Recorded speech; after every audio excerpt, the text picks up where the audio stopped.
मुझे बहुत से लोग पूछते हैं on a slightly more serious note कि why are you an atheist, आप नास्तिक क्यों हैं? मेरा बहुत सिंपल जवाब है, सर वो जन्नत में मेरे फेवरेट फ्रूट्स नहीं हैं। केला वहाँ मिलता नहीं है जो मेरा सबसे अमरूद नहीं है वहाँ, तो जो मेरे फेवरेट फ्रूट्स हैं वो जन्नत में नहीं, तो हो सकता है कि जहन्नुम में हो। अस्सलाम वालेकुम वरहमतुल्लाहि वबरकातुहू। दोस्तों, आज का वीडियो बहुत मज़ेदार वीडियो है क्योंकि इस वीडियो में हम आपको दिखाते हैं जावेद अख्तर साहब को, जो कि बहुत बड़ा मशहूर शख्सियत है और ये पहले मुसलमान था, बाद में ये नास्तिक बना। जब से ये नास्तिक बना है तो इस्लाम के बारे में तरह तरह की बातें करते हैं, कभी मोहम्मद सल्लल्लाहु अलैहि वसल्लम के पीछे बात करते हैं, कभी अल्लाह के बारे में बात करते हैं। तो आज इसने जन्नत के बारे में कुछ बातें की हैं, तो मैं कोशिश करता हूँ कि आपके साथ शेयर करूँ। तो कोशिश करें कि वीडियो पूरा देखें और बहुत ज़बरदस्त वीडियो है, बहुत बड़ा मालूमाती वीडियो है और इसका जवाब डॉक्टर जाकिर नाइक भी दे रहे हैं, तो वो भी सुनिए कि डॉक्टर जाकिर नाइक इसके बारे में क्या कहते हैं। तो वीडियो बहुत ज़बरदस्त वीडियो है, चलिए वीडियो की तरफ। नोट कि why are you an atheist, आप नास्तिक क्यों हैं? मेरा बहुत सिंपल जवाब है, बिकॉज आई थिंक, मैं सोचता हूँ इस वजह से। गुलजार साहब ने कहा कि झगड़ा नहीं करते, आप लड़ाई नहीं करते, लेकिन मुझे याद आता है किसी बॉम्बे में कई साल पहले डॉक्टर रफ़ीक ज़करिया की किताब का इजरा हो रहा था, खुशवंत सिंह भी वहाँ थे और वहाँ बात खुदा की चल रही थी, डिस्कवरी ऑफ गॉड की बात हो रही थी। तो खुशवंत सिंह को डॉक्टर रफ़ीक ज़करिया ने कहा था कि तुम जो है खुदा से कॉम्प्रोमाइज़ कर लो, have peace with God and I will promise a place in जन्नत। अब न खुशवंत सिंह है न रफ़ीक ज़करिया है, मैं तो जन्नत की ज़मानत नहीं दे सकता आपको, लेकिन बहुत लोग मुझसे पूछते हैं, जो मैं आज आपसे पूछना चाहता हूँ इस महफिल में, कि खुदा से आपका झगड़ा क्यों हो, कैसे शुरू हुआ और इसके पीछे क्या राज है जो आज तक आपसे खुदा से कॉम्प्रोमाइज़ नहीं हो सका। सर वो जन्नत में मेरे फेवरेट फ्रूट्स नहीं है। केला वहाँ मिलता नहीं है जो मेरा सबसे अमरूद नहीं है वहाँ, तो जो मेरे फेवरेट फ्रूट्स हैं वो जन्नत में नहीं, तो हो सकता है कि जहन्नुम में हो, तो मैं इसलिए जन्नत जाने की कभी कोशिश नहीं करता। लेकिन लड़ाई आइडियोलॉजिकल है, ये बात तो सही है हंसी मजाक, लेकिन मुझे बहुत से लोग पूछते हैं on a slightly more serious note कि why are you an atheist, आप नास्तिक क्यों हैं? मेरा बहुत सिंपल जवाब है, बिकॉज आई थिंक, मैं सोचता हूँ इस वजह से। जाएंगे इंशाल्लाह। इंशाल्लाह बाद में पूछ सकते हैं, ऑलराइट, मैं जवाब दूंगा, फिर से पूछ सकते हैं इंशाल्लाह, मैं आपको चांस दूंगा। भाई साहब उर्दू समझते, हिंदी समझते आपको ना? हाँ। मेरी हिंदी इतनी अच्छी नहीं, पर समझती ना? नहीं, आपकी हिंदी अच्छी है। नहीं, मेरी हिंदी मैं जानता हूँ अच्छी नहीं। अच्छा। मुंबई की है, उसमें ग्रामेटिकल एरर है, लेकिन लोग को समझने में आता है, तो अल्हम्दुलिल्लाह पैगाम पहुंच जाता, मैं खुश हूँ। लोग कहेंगे जाकिर को उर्दू नहीं आती, हिंदी नहीं आती, चलेगा, दिल को अगर पैगाम पहुंच गया तो मैं खुश हूँ, क्योंकि ईमान लाने के लिए अच्छी उर्दू होना जरूरी नहीं है। भाई साहब का पहला सवाल था, उन्होंने कहा कि मैं एक नास्तिक हूँ, आई एम एन एथियस्ट, और मैं खुदा में नहीं मानता हूँ, लेकिन मैं साइंस में मानता हूँ, और मैंने साइंस में किधर भी नहीं पढ़ा कि खुदा है। ये पहला सवाल था। दूसरा सवाल कि उसके कई दोस्त थे जो रिलीजन में मानते हैं, मज़हब में मानते हैं, कई बार डिस्कशन होता है, तो मेरे दोस्तों ने कहा कि आप जाकिर से सवाल पूछिए, हो सकता है, ज़रूरी नहीं, हो सकता है वो जवाब दे और आप उनके जवाब से मुतमईन हो। तो पहला सवाल उन्होंने पूछा कि साइंस के अंदर material evidence is a must. Material evidence is a must मतलब कोई मटेरियल एविडेंस, कोई चीज अगर कहते हैं बुक है तो किताब, मटेरियल एविडेंस होना जरूरी है, वरना ये गलत है। मैं दूसरा सवाल पहले जवाब दूंगा, फिर पहले पे आऊंगा। मैं सब material evidence is a must, ये साइंस कहती है।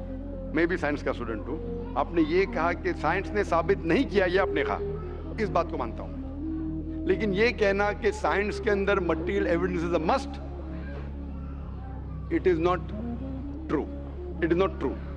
अक्सर एविडेंस इज मस्ट, लेकिन अगर ऐसा प्रूफ है जो लॉजिकल है, मंतिक, आपके दिमाग लॉजिक के हिसाब से, तो मटेरियल होना जरूरी नहीं है। जैसे हम जानते हैं कि स्कूल में मैंने पढ़ा था कि 3 स्टेट ऑफ मैटर है, सॉलिड, लिक्विड, गैस, बराबर। अभी हम जानते हैं कि 4th स्टेट आ गया, कॉलेज प्लाज्मा, इंटरस्टेलर मैटर। हम कहते थे वैक्यूम, वैक्यूम मटेरियल नहीं, बड़ा वैक्यूम में मानते, तो ये जरूरी नहीं मटेरियल होना जरूरी है, अक्सर होना चाहिए बट फर्ज नहीं है। लेकिन मंतिक से, लॉजिक से अगर प्रूफ कर सके ठीक है। मिसाल के तौर पे आपको अमेरिका जाना जरूरी नहीं मानने के लिए अमेरिका वजूद में है। अमेरिका मटेरियल है, ठीक है, जमीन है। आपको अमेरिका जाना जरूरी नहीं है, अमेरिका का फोटो देखना जरूरी नहीं है। अगर कोई लॉजिकली प्रूफ कर चुका है, आप उसके लॉजिकल आर्ग्यूमेंट्स में मानते हैं तो आप संतुष्ट होंगे, आपको यकीन हो जाएगा कि अमेरिका है। उसी तरीके से वैक्यूम, इसी तरीके से कितने चीजें हैं जो साइंस ने प्रूफ किया है विदाउट मटेरियल एविडेंस। कई चीज जो स्पेस और एस्ट्रोनॉमी में है वो अपने लॉजिक से प्रूफ करते हैं, जैसे so many billion of years, there is no proof, material proof. वो लॉजिक से प्रूफ करते हैं कि स्टार इतना दूर है, light travels at so and so speed, logic, it is not material evidence. आप समझ रहे ना? बट अक्सर आमतौर पे मटेरियल एविडेंस है, लेकिन हमेशा जरूरी नहीं है, ठीक है ना? If I could add something to this, this means science is dynamic, whereas religion is static. You can't question anything that has been told to you by your ancestors in religion, which is not the case in science. I can just walk in and challenge any big scientist on merit, but religion doesn't allow that. भाई साहब, अच्छा सवाल है, अहम सवाल है कि science dynamic है, मतलब डायनामिक बढ़ते जा रहा है, It's evolving every day. It's evolving every day. और मजहब स्टैटिक है, मतलब एकदम रुका हुआ है। मैं साइंस को चैलेंज कर सकता हूँ, मजहब को नहीं कर सकता हूँ। साइंस बढ़ते जा रहा है, तरक्की करता है, मजहब तरक्की नहीं कर रहा है। आप बिल्कुल सही फरमाते हैं। इस्लाम के अलावा दिगर मजाहिब के बारे में जो कह रहे बिल्कुल सही है। You can not challenge other, लेकिन इस्लाम को आप चैलेंज कर सकते हैं। इसीलिए आप खड़े इधर, आपका यहाँ वजूद, आपका मुझसे सवाल करना सबूत है कि हम चाहते हैं कि आप इस्लाम को चैलेंज करो। इसीलिए कुरान मजीद में 332 बार कहा गया है कालू, उन्होंने कहा, उन्होंने पूछा, अल्लाह ने फरमाया कुल, उनसे कहो, मतलब सवाल जवाब का सेशन।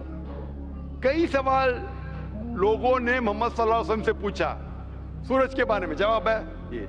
लोग ने पूछा खमर के बारे में, सूरह बकरा सूरह 219। जब उन्होंने पूछा खमर के बारे में, यानी अल्कोहल, शराब, कहो उसमें अच्छाई भी है, बुराई भी, बुराई अच्छाई से ज्यादा है, जवाब आ गया।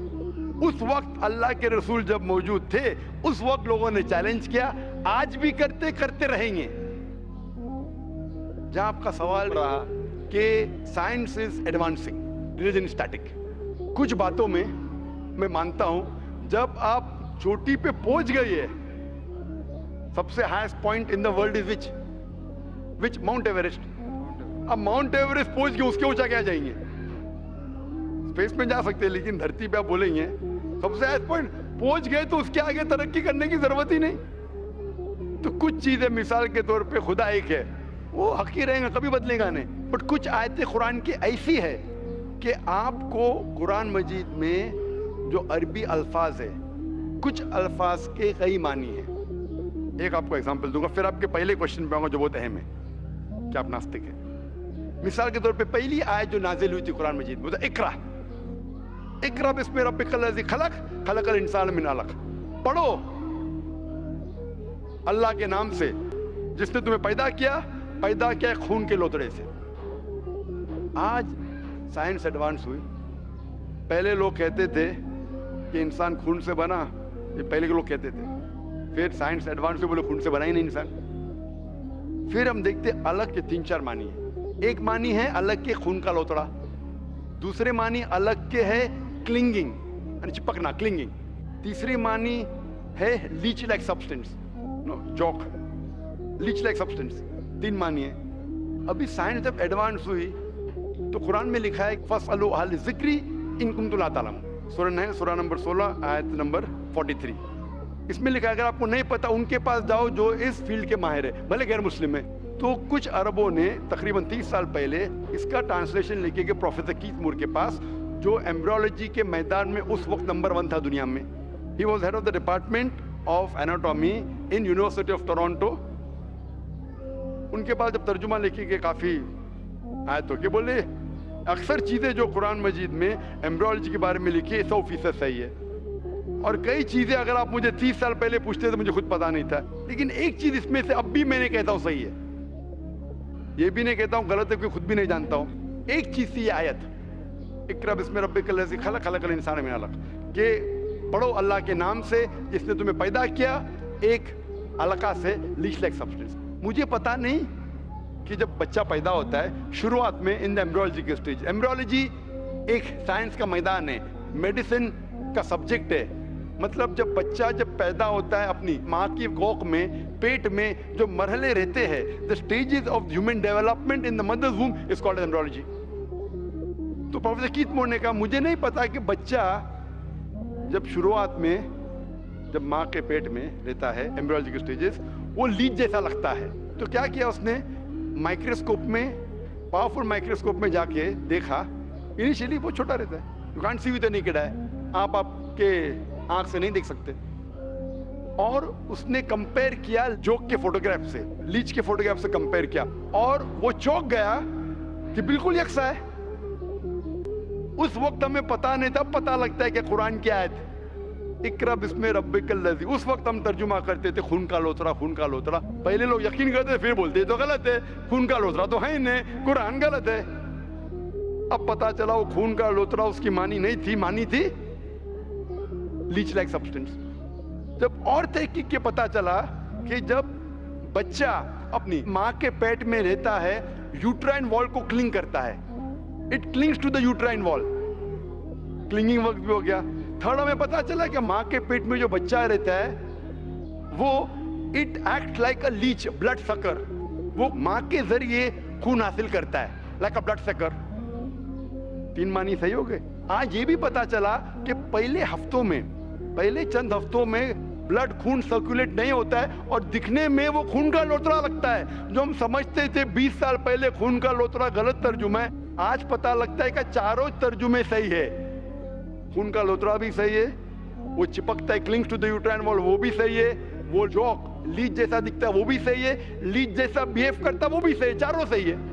हमें यकीन है कि अल्लाह खुदा हमारा ईश्वर, आप मानेंगे नहीं ईश्वर में अभी, वो इसलिए पहले सवाल का जवाब पहले देखता और अच्छा होता था, वो सबसे बेहतरीन साइंटिस्ट है, मैं उसके ऊपर आऊंगा। तो ये कहना कि तरक्की नहीं कर रहा है, कुछ बातों में जहां हम पहुंच चुके हैं चोटी पे, ये कहना इस तरीके से साइंस में भी, साइंस से हार्ट पंप्स ब्लड, कभी भी चेंज नहीं होंगे। कितनी भी साइंस तरक्की करे, हमको हार्ट के बारे में और चीज पता लग सकती है, उसके 4 चेंबर्स है, हर चेंबर के वॉल्व है, वेंट्रिकल और, लेकिन ये चीज कि हार्ट पंप्स ब्लड, दिल खून को पंप करता है, कभी भी नहीं बदलेगा। सही क्या नहीं? मैं डॉक्टर हूं, तब ये हक है, अल्लाह है कि कभी भी नहीं बदलेगा कुछ चीज। तो ये कहना कि साइंस हमेशा तरक्की कर रहा है गलत है। जब भी चोटी पे नहीं पहुंचा उस चीज में तरक्की कर रहा है, जब भी चोटी पे नहीं पहुंचा उसमें तरक्की कर रहा है, जब भी चोटी पे पहुंच गया जिस बात पे कभी भी नहीं बदलेगा। आज साइंस कहती है बिग बैंग के बारे में कि हमारी यूनिवर्स एक थी फिर एक धमाका हुआ, वो कभी भी नहीं बदलेगा। ये हो सकता है कि हमें और नॉलेज मिलेंगे, धमाका कैसे हुआ, क्या हुआ। तो जितने बाकी थियरीज थे about the universe creation, steady state is proved wrong, जब स्टीफन हॉकिंस ने प्रूफ किया, इसमें कोई राय नहीं। ये हो सकता है कि और ये वीडियो आपको पसंद आई होगी और अगली वीडियो का इंतज़ार कीजिए। और अगर आप हमारे YouTube चैनल पर नए हैं तो प्लीज़ चैनल सब्सक्राइब करें और वीडियो को लाइक ज़रूर दें। अल्लाह हाफिज़।